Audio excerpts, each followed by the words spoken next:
Hello and welcome to the South Carolina Lede. I'm your host, Gavin Jackson, and this episode was recorded on December 5th, 2022 from A.T. Shire's house in Columbia. Just so you know, some of the information in this podcast may have changed by the time you've heard it. This episode features the latest on the new Democratic presidential nominating order with South Carolina at the top. We also update you on the Respect for Marriage Act vote in the Senate, and we wrap up our look at the Winthrop poll. Data. In business, the South Carolina ports celebrated a major milestone with the Charleston Harbor finally being deepened to 52 feet after 12 years. Huge moment there, folks. And we'll have more on medical in our next podcast. Also, we want to hear your stories. That's why we have a voicemail box set up to hear from y'all about your life in these interesting times that we live in. It's the holidays. Leave us a 1 to 3 minute long voicemail at 803-563-7169. Include your name, where you're calling from, and just a little bit about what's going on in your world. We got plenty to talk about. We'd love to hear from you guys. 803-563-7169. Now for the latest in South Carolina. Currently, the spread of COVID-19 is low according to county-level data from the Centers for Disease Control and Prevention. We'll have more COVID data for you on Saturday from DHEC.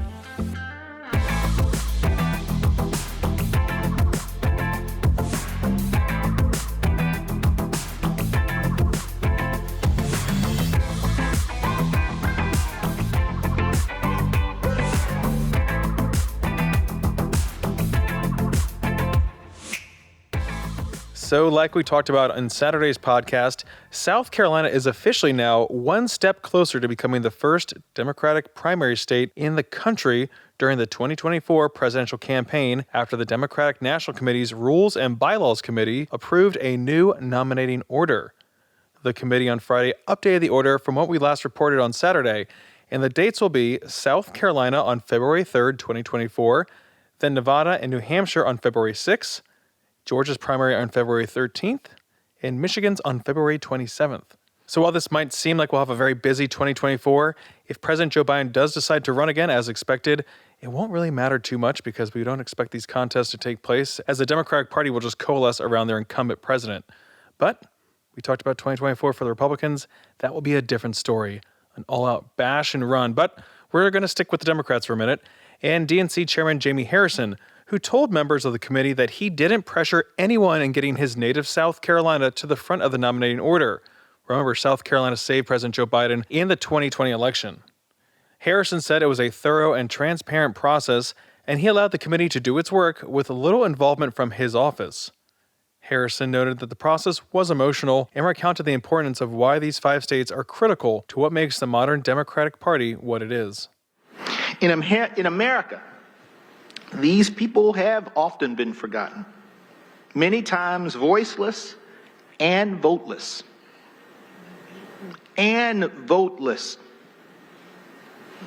Particularly those in states like South Carolina. I don't know if you all know this. South Carolina is a state where 40% of enslaved people came through the port of Charleston. 40% of enslaved people. You can go anywhere in this country, you talk to black folks, and I guarantee you they got a cousin in South Carolina. This is a place where the Civil War was started. This is a place where Briggs versus Elliott, and some of you may not know that, you know Brown versus Board, but the first case about desegregation was Briggs versus Elliott in Summerton, South Carolina. Thurgood Marshall came to talk about that. States like Nevada, where Latinos have been building their political power and lifting their voices. Michigan, the heartland, where unions built the middle class, not in just that state, but in the nation. Georgia, where the phoenix of the New South has risen from the ashes of the Old South. A New South that is bold, that is inclusive, that is diverse, reflecting all of our diverse and progressive values.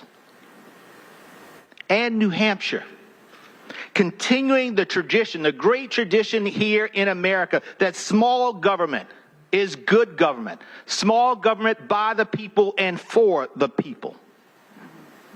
Folks, the Democratic Party looks like America. And this proposal by President Biden will reflect the strength of America's greatest asset, and that is our diversity. The proposed order was approved overwhelmingly by the committee, with the only objections coming from Iowa and New Hampshire members. The order still needs to be approved by the entire Democratic National Committee next year. Moving on, the Respect for Marriage Act passed the U.S. Senate last week by a vote of 61 to 36, with South Carolina Senators Lindsey Graham and Tim Scott voting against the measure that would enshrine same-sex marriage protections in federal law. Graham tweeted after the vote saying in part, quote, "My chief objection to the legislation passed today in the Senate requiring recognition of same-sex marriage is the lackluster provisions in the bill protecting religious liberties. They are woefully inadequate to the task. Creating a private cause of action in the statute is going to encourage a tsunami of lawsuits against religious institutions who are acting on their sincerely held convictions. I fully understand that many Americans accept the concept of same-sex marriage. I also understand that many in this country oppose the practice for religious reasons." Quote. The amended bill returns to the House for its final vote after it passed the chamber this summer, and then will head on to President Joe Biden's desk for his signature. But over the summer, we did see South Carolina Republicans Nancy Mace and Tom Rice joining the Democrats and Congressman Jim Clyburn in supporting the bill. Now, the bill does not require states to issue marriage licenses to same-sex couples, but does require people to be considered married in the state where their license was issued. The bill also repeals the Defense of Marriage Act, which defined marriage between one man and one woman and was deemed unconstitutional in U.S. Supreme Court decisions, specifically the 2015 Obergefell decision that granted same-sex couples the fundamental right to marry. Democrats pushed the Respect for Marriage Act following the Supreme Court's Dobbs ruling that overturned nearly 50 years of abortion access precedent. The move troubled same-sex marriage proponents in light of a worrisome opinion penned by Justice Clarence Thomas that said other cases like Obergefell decided using substantive due process framework like Roe should be re-examined. Speaking of same-sex couples, let's continue our look at findings by the recent Winthrop poll, which found that 56% of South Carolinians believe that same-sex marriage should be recognized by the law as valid with the same rights as a marriage between a man and a woman. 69% of Democrats agreed, as did 37% of Republicans. South Carolinians also ranked gays and lesbians as the most discriminated against demographic, with 78% saying gays and lesbians receive some to a lot of discrimination in society today. Black people came in second with 76%, Hispanics 72%, Asians 66%, and 44% said that white people receive some to a lot of discrimination in society today. 65% of respondents said women receive some to a lot of discrimination, and men came at 37%. So yes, being a straight white male is the least discriminated against person in society today, according to South Carolinians polled by Winthrop.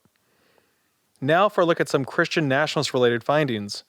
When asked if the federal government should declare the United States a Christian nation, 53% disagreed to strongly disagreed, whereas 31% agreed to strongly agreed, and 14% were undecided. Meanwhile, 46% of respondents said America holds a special place in God's plan, something 32% disagreed with and 19% couldn't decide. 37% of respondents said being a Christian is an important aspect of being truly American, compared to 47%. But when it comes to the separation of church and state, 69% of respondents agreed to strongly agreed that it is critical that our government maintains a separation of church and state. 15% disagreed. And one last finding, 31% of respondents agreed that the electoral districts in South Carolina were redrawn in a fair manner, while 27% disagreed. 39% of respondents didn't know. Democrats and Republicans were divided evenly when it came to disagreeing versus agreeing on this. Speaking of that map, the redrawn map was challenged by the South Carolina NAACP earlier this year in federal court. The arguments and closing statements have wrapped up in the case in which the NAACP asserts that the maps discriminate against black voters and violates the U.S. Constitution by doing so. The state newspaper reported that lawyers for the South Carolina NAACP asserted in closing statements that they had proven state lawmakers used race as the primary factor in drawing the 1st, 2nd, and 5th congressional districts, and that their use of race was motivated by intentional discrimination. The defense denied the charge, countering that traditional redistricting principles and political considerations had driven line-drawing decisions. The court could require that the congressional map be redrawn in whole or in part, even if it finds that only one of the claims is met, wholly or partially.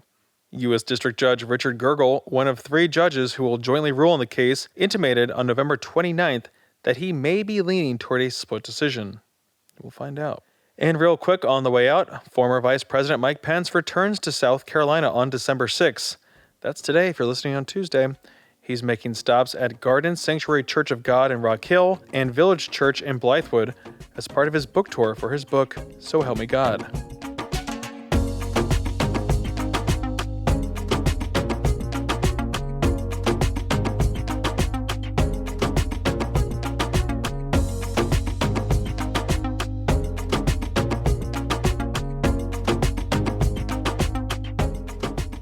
South Carolina ports celebrated a milestone more than 12 years in the making on Monday, the Charleston Harbor becoming the deepest harbor on the East Coast at 52 feet. The event included remarks from several dignitaries, including Governor Henry McMaster and Senators Tim Scott and Lindsey Graham, who got to make the call to the dredging ship for it to dredge the last bit of the harbor. Take a listen. Clamshell Dredge 58. This is Senator Graham speaking for the entire state of South Carolina. Let's do it. We're officially finished 52 feet in the Charleston Harbor. SC Ports CEO Barbara Melvin lauded all those involved in the painstaking process that included local, state, and federal partners in funding of the $580 million project, which first began with the U.S. Army Corps of Engineers Charleston District determining in 2010 that a large percentage of vessels calling on Charleston Harbor were tide restricted, and it was determined that deepening Charleston Harbor was both economically beneficial and environmentally acceptable to the nation. Here's Ports CEO Barbara Melvin. Charleston now has the deepest harbor on the U.S. East Coast at 52 feet. We can handle mega container ships fully loaded with imports and exports without any tidal restrictions. This depth makes us more competitive. This depth attracts more investment and business to our state. Most importantly, our deepening project will bring economic successes and opportunities to South Carolinians for generations to come. It is truly a historical moment here in South Carolina. The project was authorized for construction in December 2016, and it began in 2018. Graham said days like these make all the crap he has to deal with worth it, noting that the project almost failed 3 times, though he didn't elaborate. You know, a lot of jobs depend on this port being modern and viable and relevant. As we celebrate our success, we need to remind ourselves what failure would have looked like. The economy of South Carolina would have hit a brick wall, Henry, if we had failed to go to 52 feet. We're here to celebrate the most 7 consequential feat in the history of South Carolina. We're here to celebrate building a ditch, the most important ditch, maybe in South Carolina history. It took us longer to go from 45 feet to 52 feet than it did to build the Panama Canal. And this project was done in record time, which tells you a lot about America. We have to up our game. SC Ports had its most successful fiscal year in its history, handling 2.85 million TEUs in fiscal year 2022. It's a 12% increase from the year prior. SC Ports set records for 11 of the past 12 months in that fiscal year. And let's give you some history here, huh? Do you guys know how many times the Charleston Harbor has been deepened? Oh, wait. 8 times. This is the 8th time. And the first time, do you know when it was first deepened? 1851. I'm not going to keep doing this, but it went from 12 feet to 17 feet back then in 1851. And the deepening to 45 feet, which is where it currently was before the 52 feet, began in 1999 and was completed in 2004.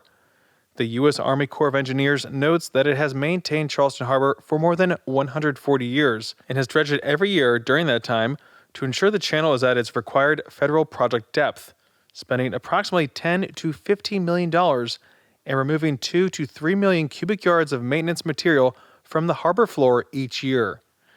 As for what's next for the port, construction is underway on the Navy base intermodal facility, which will bring a near-dock rail to the Port of Charleston, resolving what SC Ports calls the last major competitive disadvantage SC Ports has as a major East Coast container port. In partnership with Palmetto Railways, CSX, and Norfolk Southern, will utilize the Navy Base intermodal facility, which sits 1 mile from Leatherman Terminal. Phase 1 will have the capacity for 1 million rail lifts, enhancing rail competitiveness and attracting new business. SC Ports will also develop an inner harbor barge operation to transport containers between Wanda Welch Terminal and Leatherman Terminal. This operation addresses trucking capacity and supports the efficient movement of cargo. The $550 million project, which is nearly as much as the Harbor Deepening Project cost, is funded by the state and is slated to be finished in July 2025. And just to look ahead for Saturday's podcast, the University of South Carolina 2023 Economic Outlook comes out this week. Stay tuned for a deep dive in what the state's top economists expect 2023 will look like.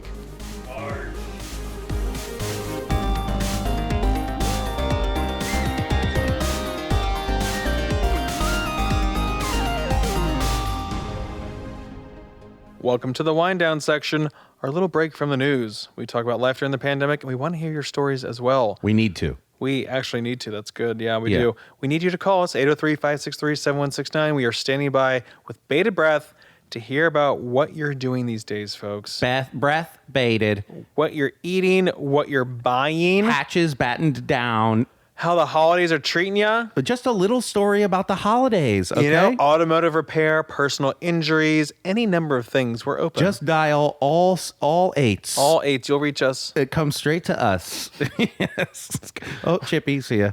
Anyway, Gavin, we have... Hey, Gavin. Hey, we got a kind of double dip here. And we're going to start with a mystery. Is that okay with you? Yeah, all right. Okay. Here's the first call. Mystery call. It is 6 seconds long. Listen up. And I need everyone listening's ears. I need everyone an ear. Okay? Everyone, at least one, maybe 2 ears. Tell me what this says. And I also love that we ask for calls and we get 6-second mysteries. Okay, here we go. Gavin Jackson drinks Diet Coke, Diet Coke. I heard my name and Diet Coke. I'm going to play this one more time. We really ask that you leave your name. Okay, here we go. One more time. Gavin Jackson drinks Diet Coke, Diet Coke.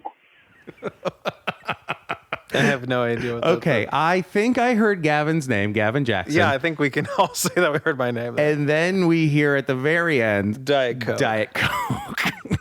And so... whoever this mystery caller is has some inside info on Gavin Jackson. Inside information about me drinking Diet Coke? Yes, you're addicted to Diet Coke. I've made that known. That's not inside information. Well, it is inside information. Not everyone in the world knows your addiction, your problems, your maladies. Prominent listeners would know that I'm addicted to Diet Coke. He is addicted to Diet Coke. I will say, if you're going to leave a message, leave your name and don't, change your voice while doing it. Ooh, I love a good voice change, though. But we'll let you do the voice change. That's what I'm saying, though. This is a listener who knows stuff about you personally. They know that I love to pitch voices or just pitch voices in general. And anyone who listens to South of Spooky knows you and I love a mystery, a good case. I mean, this is basically the unexplained sound that we heard when we were in 100%. Tennessee. Yes. So I would say mystery caller, call back in, leave more breadcrumbs. Yeah, and I guess I should be more specific when I ask for people to call to, speak clearly and tell us who you are, where you're calling from, and just a little bit about yourself. What's going on? I like this mystery caller. I say don't change a thing. Okay. Well, I say change one thing. Let us at least understand what you're saying. Change a thing. What's the next call? Maybe we can actually hear the person. This has very much piqued my interest, this first call. So anyway, Gavin is upset about it. He'll and again, his body is a machine and it runs on Diet Coke. It is his oil. Anyway. We spent too much time on this. Here is next call. Hey, Gavin and the team. My name is Hunter. I am in Spartanburg County. There is so much growth here. There are places coming up everywhere. It kind of makes me wonder, how the road's going to support it. How are the business going to keep up? There is an exciting future for Spartanburg. I'm interested to see where it's going to go in the next 10, 20, 50 years. I'd love to hear what y'all think about Spartanburg and have you come here. Let's figure something out, and I'd love to talk sometime. I am a marriage and family therapy student at Converse University here, and I'm excited. I'm hopeful and hanging on to the hope and joy of the season.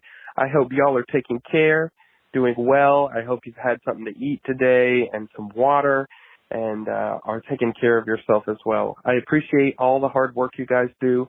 And let's bring the lead to Spartanburg. Y'all coming this way? Let's talk. Thank you so much. Y'all take care. Bye-bye. Hunter in Spartanburg, we love that call. Love being able to hear you clearly. And yes, we love Spartanburg. I was just up there at the Beacon Restaurant, one of our favorites. Yes. I was there in early November for Governor McMaster's final swing, his bus tour through the state. So got to make my last jaunt up there. But we haven't been back since we did a live taping up there. We just found out 2019 was our last live taping there. Yes. So it is time for us to revisit the upstate. And also, Hunter, I love the energy that you brought. A hot injection of youthful energy, huh? And verve, okay? And panache. Great call.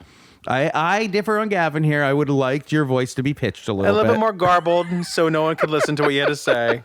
Yeah, I personally like that. Anyway, what do we think about Spartanburg? We do love the Beacon. Gavin and I love a greasy spoon type burger place. So we also love the Dixie in Greenwood. Yes. That's great. So if anyone has any of those anywhere in Spartanburg, anywhere else, that is a good way to get us to come to your area. You got a good brewery and a good burger spot. We love those. And I love that you wished us well with good food. And I fed Gavin as soon as he came to the house. Yes. A piping hot bowl of chicken tetrazzini. I was in need. I have only eaten oatmeal today. That was like a long day, and just a little Diet Coke. Love Diet Coke. So Gavin, he got a tetrazzini. I ate a Jamaican beef patty and a curry chicken patty. So that's what I've had today. Now you know. And water, yes. So Water, we both had water. You have to water us to grow. It's part of Gavin, this weekend, monumental weekend. Yes. How was your weekend, first of all? It was fine. It was very chill. I needed a nice, relaxing weekend. Got to see some old friends. Oh, yes, the oldest friends. She doesn't listen to this podcast. Yeah, nothing too crazy. I am glad. I'm thankful. I have much thanks and praise in my life because I know this isn't going to be popular, but I'm happy that the U.S. is finally out of the World Cup. Oh, interesting. Just so we as a society can stop lying to each other. You're anti-American is what I'm hearing. No. I watched every minute of all the games. I was excited when we scored. I was upset when we didn't score. But I'm more excited when we lost. I'm a realist here, okay? I'm an American. Damn it. I'm a realist in that we all don't like soccer. I mean, I get that there are people that do like soccer who will be upset with this, but now we as a country can stop pretending, right? I mean, yeah. I mean, it's always rally around the flag, do what you want, support our country. And I supported us till the end, but we were never going to win this World Cup. And we can go back to not waking up early to watch soccer. Now we can go back to watching just the Premier League, Premier. Yeah. So I mean, just football, mate. If anyone is upset and anyone wants to explain the good part of a 0-0 tie to me, I'm ready to hear it. Okay, but waking up at 9 o'clock to go open Craft and Draft with my wife, to sit through a game that we were always going to lose it was a little tough for me. Oh, no, we were the underdogs, baby. Hey, you gotta rally. Go Birds and all. We won the Super Bowl. God, don't calling even us try and make underdogs us about the Birds. Well, that was our slogan, and we wore dog masks. You guys had what are you, 11-1? Yes, baby. 11. Yeah, that screams underdog to me. Not anymore. I'm saying the Super Bowl year that we won the Super Bowl. God. We were underdogs, and we are 11-1, even though I penciled this week as a loss, and I loved it. And I also love, Gavin, that you knew the record. Because I knew the Commanders beat the Eagles. That's true. Yes. So I was the footballs.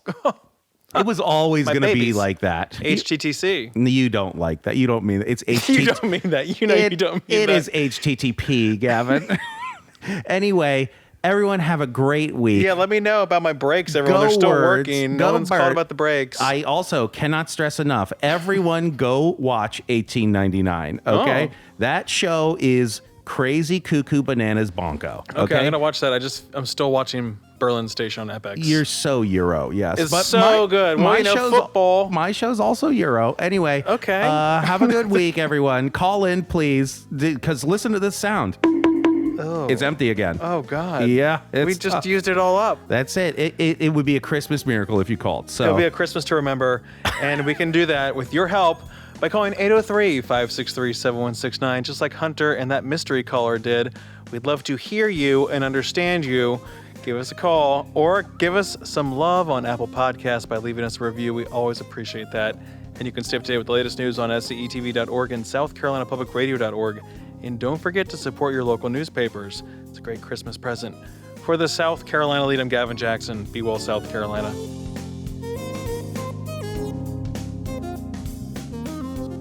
I'm Michael Caine, by the way. Caine.